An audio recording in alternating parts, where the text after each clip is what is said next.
بسم اللہ الرحمن الرحیم۔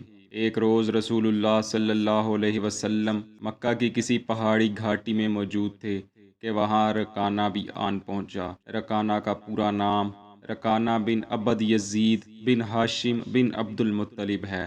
ابن اسحاق نے متعدد راویوں کے حوالوں سے بیان کیا ہے کہ رکانہ قریش کا سب سے زیادہ قوی ہیکل اور طاقتور پہلوان گزرا ہے۔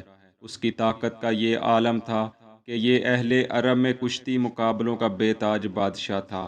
وہ پہاڑی گھاٹی پر پہنچا تو رسول اللہ صلی اللہ علیہ وسلم کو دیکھ کر ان کے پاس چلا گیا۔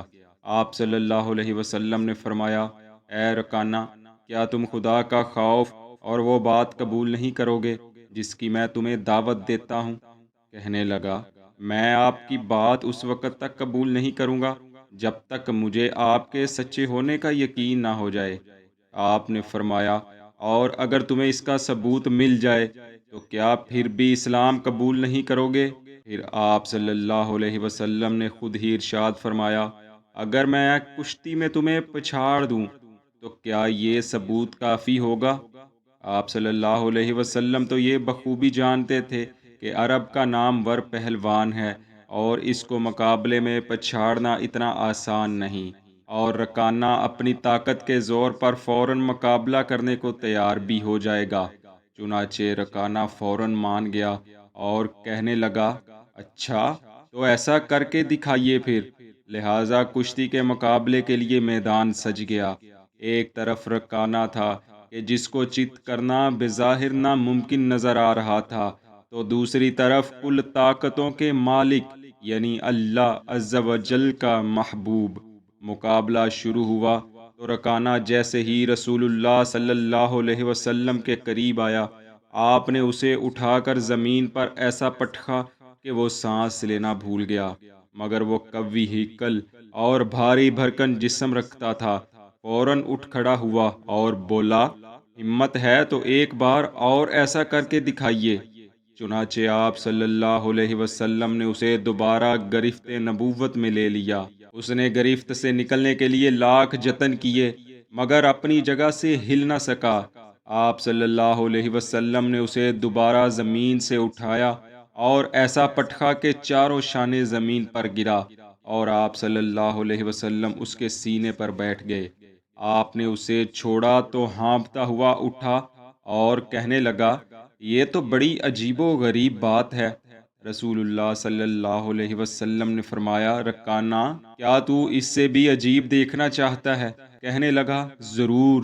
آپ نے فرمایا، یہ جو سامنے درخت نظر آ رہا ہے، کیا تم اسے اپنے پاس بلا سکتے ہو؟ کہنے لگا، یہ کیسے ہو سکتا ہے؟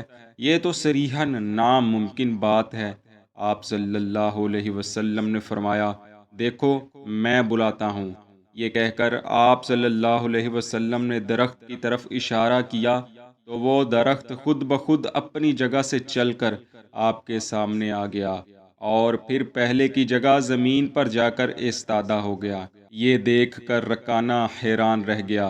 امام ابن کثیر علیہ رحمہ نے البدایہ و نہایہ جلد 3 میں نقل کرتے ہیں کہ یہ دیکھ کر رکانہ وہاں سے بھاگ کھڑا ہوا اور جا کر اہل قریش کو جمع کر کے کہنے لگا، تم محمد صلی اللہ علیہ وسلم کو جادوگر کہتے ہو، لیکن مجھے یقین ہے کہ روئے زمین پر کوئی بڑے سے بڑا جادوگر بھی ایسا کرشمہ نہیں دکھا سکتا۔ لوگوں نے رکانہ کی گفتگو سنی تو اسے بہکانے کی کوشش کرنے لگے، کیونکہ رکانہ جس انداز سے واقعہ بیان کر رہا تھا، سب دیکھ رہے تھے کہ اس کے دل میں بھی نور ایمان کی کرن داخل ہو چکی ہے۔ رکانہ نے لوگوں کی ایک بات نہ سنی اور پھر رسول اللہ صلی اللہ علیہ وسلم کی بارگاہ میں حاضر ہوا اور عرض کی، اے محمد صلی اللہ علیہ وسلم، آپ یقیناً خدا کے رسول ہیں۔ بس اس نے کلمہ پڑھا اور دین اسلام میں داخل ہو گیا۔